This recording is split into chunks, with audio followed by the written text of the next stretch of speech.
الملاحظة شديدة الأهمية هي الحالة العصبية التي اكتنفت الرئيس المعزول محمد مرسي وأيضا معظم المتهمين، حالة الانفلات العصبي اللي هنشوفها في بعض المشاهد بعد قليل.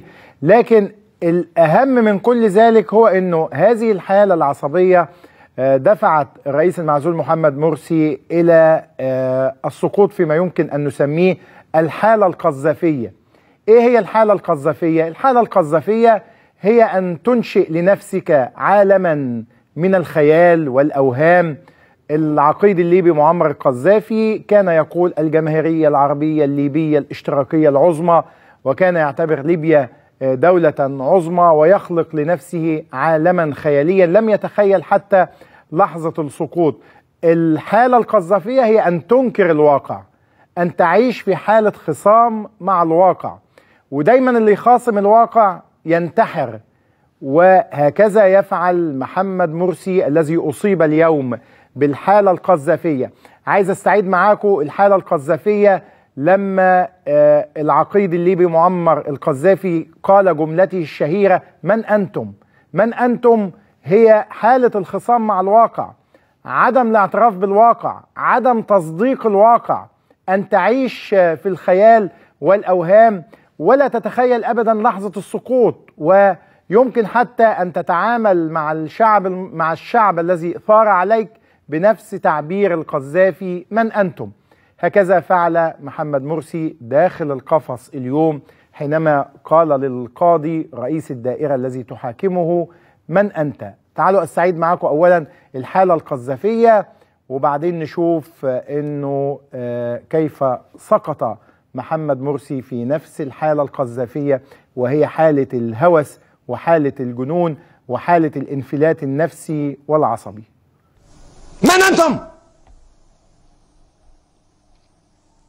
دقت ساعة العمل، دقت ساعة الزحف، دقت ساعة الانتصار.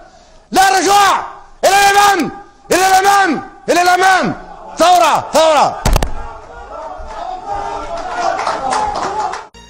والله نفس الحالة القذافية هي التي قام بها محمد مرسي اليوم. لاحظوا تماما نفس حالة الانفلات العصبي، نفس حالة الانفلات النفسي، نفس حالة العصبية الشديدة التي تصل إلى حد الهوس كما ستشاهدون. تعالوا نشوف محمد مرسي الرئيس المعزول المتهم في قضية الهروب من سجن وادي النطرون، وهي فيها مجموعة كبيرة من الاتهامات تبدأ بالقتل وتنتهي بالتخابر، وهو يصل إلى الحالة القذافية ويقول للقاضي: من أنت؟ أنت مين عني؟ أنت عارف أنا فين؟ أنا رئيس محكمة جنايات مصر. أنت مين عني؟ أنت عارف أنا فين؟ أنا رئيس محكمة جنايات مصر. هي دي الحالة القذافية، أن تخاصم الواقع، ألا تعترف بالواقع، ألا تصدق الواقع، أن تبني لنفسك عالما من الخيال والأوهام، وتعتقد أن ثورة الشعب المصري العظيمة في 30/6 ليست ثورة، وتعتقد أنك ما زلت الرئيس الشرعي، وتصيبك حالة الانفلات العصبي والنفسي هي نفس الحالة التي أصابت العقيد الليبي معمر القذافي، نفس الحالة القذافية اللي كمان كانت قد أصابت محمد مرسي وهو في السلطة.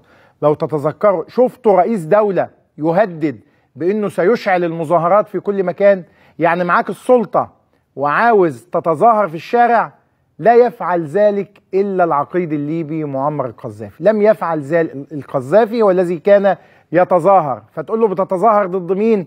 فيقول لك ضد السلطة، أنا لست رئيسا، أنا لا أحكم، وعشان كده كان مسمي نفسه الأخ القائد. هنا الحالة القذافية أصابت محمد مرسي الرئيس المعزول اليوم.